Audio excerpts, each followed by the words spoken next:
Welcome to Story Matrix, another day, another story. Hey everyone. The Matrix is thrilled to announce that we have reached 100 subscribers and want to take a moment to express our gratitude to each and every one of you. This is just the beginning of the bright future the Matrix has envisioned for everyone worldwide. As a special thank you to our fans, today's video is the most requested one, a romantic thriller. Love knows no bounds. Join us on a heart-wrenching journey of a girl caught between two sons, one a gentleman, one a bully. Will she choose the path of true love, or will she fall for the temptations of power and wealth? Subscribe now, and let's find out what happens together. I'm Justin and this is my life story. I am one of the most luckiest people in this world. I was born to a wealthy family, and my dad owns a massive tech product and development company. My parents are very kind and generous people and they do a lot of philanthropic work. We lived in a really beautiful gated community, and everyone used to talk to little ol' me all the time. There was another boy, Dylan, in our community who didn't like to play with me. One day, when we were in first grade, I was playing with some of my friends on the playground, and Dylan came up to me. He shoved me to the ground for no reason and then called me a roach. I was embarrassed, and I didn't know what to do. I went crying to my parents. My parents went to talk to Dylan's parents about his behavior. That's when I found out that Dylan's father also has a rival tech company. His parents didn't seem to care about what my parents had to say and they tried to justify his actions. They're just kids, that's what kids do, they said and closed the door on my mom and dad. From that day onwards, Dylan was sort of my rival. I tried many times to be friends with him, but he pushed me away and would constantly bully me in school. One day, he put dead mice in my lunch and made fun of me in the cafeteria. I got so angry and wanted to beat the hell out of him. But my father taught me better. So, I decided the best way I would get back at him is through success. I kept my distance from him, and never walked in the same hallways, and it seemed to work. He left me alone. One day, when I was in high school, I met a girl on the streets who was looking through garbage for some food. I felt bad and I gave her my lunch, and invited her to my house. She told me her name was Hazel. She was very shy, and hesitant at first, but she came. My parents had a huge buffet of food prepared, and she gobbled up food like Chrome tabs eating your RAM. My parents tried to ask her about her parents, but she would just walk away every time we asked her that question. So, we stopped asking her and she started coming to our house for food every day. We were having a really good time, and I was feeling attached to her, until one day. Someone came banging on the door. He stormed past my dad, who opened the door, and started dragging Hazel by her arms. My father tried stopping the man, but he replied, "I am her father, I can do whatever I want. Now, if you don't get out of the way, you're gonna be eating through a straw for a week." Hazel was terrified and she looked at me for help. I knew she wanted me to do something. I went to my father, and asked him what can be done, but he said there was nothing to be done as she was the man's daughter and we couldn't do anything. I was unable to sleep at night. Hazel's eyes kept popping up and all I can think of was her screaming at me for help. The next morning, I secretly called Child Protective Services, and told them about the man who took Hazel away from me. To my surprise, we found out the next day on news, that Hazel's father was a wanted criminal and was arrested by cops. Hazel was sent off to a foster home. My parents decided they are going to pay for Hazel's education and she was enrolled in my school. I was a helpless teenager, filled with hormones, and deep down, I was attracted to Hazel. I wanted to give her something, and I bought her a scarf, from my own money I earned from a job. Hazel's eyes lit up when she saw my gift, and she thanked me and my family for everything we had done. I wanted to ask her out then and there, but I chickened out and this is where things took a turn for the worse. I started seeing Hazel every day at school. We eat lunch together, and we talked about something, I don't even remember. But then, Hazel wanted to become the cheerleader for the school football team. She was the most beautiful girl I had ever laid eyes on and I knew she was going to get the position. She soon became the cheerleader and I was happy for her, but slowly she started missing our lunches. One day, I went to find her and to my surprise, she was talking to my worst nightmare. "Remember, Dylan, my old arch nemesis and the school bully? He was part of the high school football team, and they were laughing together. My anger shot up when I saw this. I was a teenager and I didn't know any better. I had told Hazel about Dylan before and she had seen him bully other kids in class. But now, all of a sudden she's laughing with him? I went to her and pulled her to the side. I asked her what she was doing, hanging around Dylan. She told me that Dylan is actually a good guy, but misunderstood. I need to talk to him and I'll know him better. Whatever, I replied. I knew she was not gonna stop. She started hanging around Dylan and his crew. She started missing our lunches and our other scheduled meetups. She was turning into a bad version of herself, hanging out with only the popular kids, and lacking in school. Soon, she was picking on others, trying to force them to help her with exams, and other mean stuff. I tried talking to her but she ignored me and treated me like I never existed.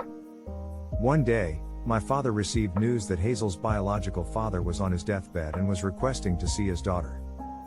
My father called Hazel's foster parents, but they said she went to a party at Dylan's house. I ran to Dylan's house. I didn't want Hazel to miss out on an opportunity to speak to her father before he died. There, I saw Hazel in Dylan's arms and he kissed her. I don't know what happened to me at that moment, but I lost it. I went and told Hazel that she needs to come with me ASAP.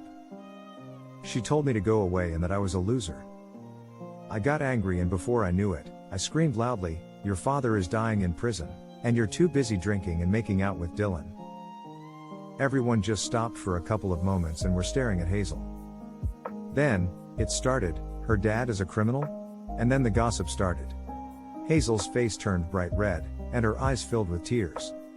She shoved me away saying, "I hate you," and ran away from there. I realized what I had done at that moment. I broke her heart. I humiliated her. She hates me now, more than anything in the world. The next few days, I didn't feel like going to class and I started hanging out with my dad's company, learning about the business. A few days later, we were watching the news and we are shocked. Dylan's father's company announced the prototype for the product my father's company was building. My father fell to the ground. Our company was going to take a huge hit and investors were not going to be happy. But how did he do that? How did Dylan's father steal our ideas? I had no clue, but I was scared of what's going to happen to us. To take my mind off of it, I went to school, and I was sitting at the corner of a staircase. Suddenly, I heard two people arguing, and I listened. It was Hazel, angry at Dylan. She said, "Why did you do that? You told me that was just a school project, and that you would mess it up so I could humiliate him in front of the class. You used me for your personal gain." To which Dylan replied, "You think I care what you think? Do you think I would want to hang around a criminal's daughter? You were always just a bang bunny for me, and now you have served an important purpose." Whatever Dylan said fell deaf on my ears. I was fuming from ear to ear. I stormed up to Hazel, and I yelled at her in anger. "All I have ever done for you is show you kindness. I brought you to my home, gave you food, freed you from your abusive father, and made sure you got good education. The biggest mistake I ever made was loving you. I thought you were my soulmate. Now, I feel I never ever met you in my life." Hazel started crying and ran off from there. Dylan smirked at me and said, "Enjoy being a homeless loser." I went home and told my parents what Hazel had done. To my surprise, they weren't angry. A couple of days passed by, and I was eating my pizza when my dad came and told me that Hazel had run off from her foster home. "Good riddance," I yelled out. But my dad immediately stopped me from talking. He said, "Justin, listen, I know you're angry and feel betrayed right now, and what she did was unforgivable, but you have to remember, she's also a kid like you. She lashed out in anger, she wanted to get back at you, and she didn't intend to destroy our company. You should ask yourself, would you really be happy or not care if something happened to her?" My dad's words immediately made me realize something. I remembered the look she got in her eyes when I told her I loved her. She was devastated. And she knew that she hurt me. I knew we could reconcile. I immediately ran out of my house. I tried searching for her, I went to every place we hung out even for a few minutes, but nothing. She was nowhere to be found. Eventually, I gave up. I think it was all the good karma we had accumulated over the years, that someone blew the whistle on Dylan's dad. He was charged with the crime of stealing from us, and was sent to jail. His dad's company tanked faster than FTX and our prestige and fame started to recover. Dylan's mom couldn't stay in our gated community anymore and she left along with Dylan. So, years went by, I finished high school, and then went to business school. After graduation, I joined my dad's company and we grew it to newer heights. One day, I was traveling for business in another city. I went to explore the city and that's when something caught my eye. I saw a scarf around a woman's neck and I was shocked. It was the same scarf I had given Hazel in high school. I hoped and prayed that one day I would meet Hazel and tell her sorry and all about my success. I ran after her, she crossed the road and by the time I got there, the signal turned green. I thought I lost her forever as she vanished out of my sight. I crossed the street after and searched for her. She was nowhere to be found. Defeated, I went and sat near a fountain looking at the water and how it was forming a rainbow on that sunny day. I heard a voice, "Justin, is that you?" I was shocked and turned out. There she was, as beautiful as I remember her. I told her that I thought I would never ever meet her again. But she stopped me, she started apologizing for everything she did to my family. She told me she ran away because she couldn't face what she had done. She had destroyed the very people's lives that had shown so much kindness to her. I told her that everything had worked out great and nobody holds any grudge against her. She was so happy to hear this, she hugged me immediately. She sat near the fountain, and we began to talk about our lives since the separation. Apparently, she went to a different city, and stayed at halfway homes till she turned 18. Then, she got a scholarship and a full ride to a law school and currently worked at a big law firm in the city. At the end of the conversation, I finally asked her what I should have asked her when we were in school. I got the courage, and I asked her, "Would you like to go out on a date with?" And before I could finish the sentence, she said, "Yes, yes, yes."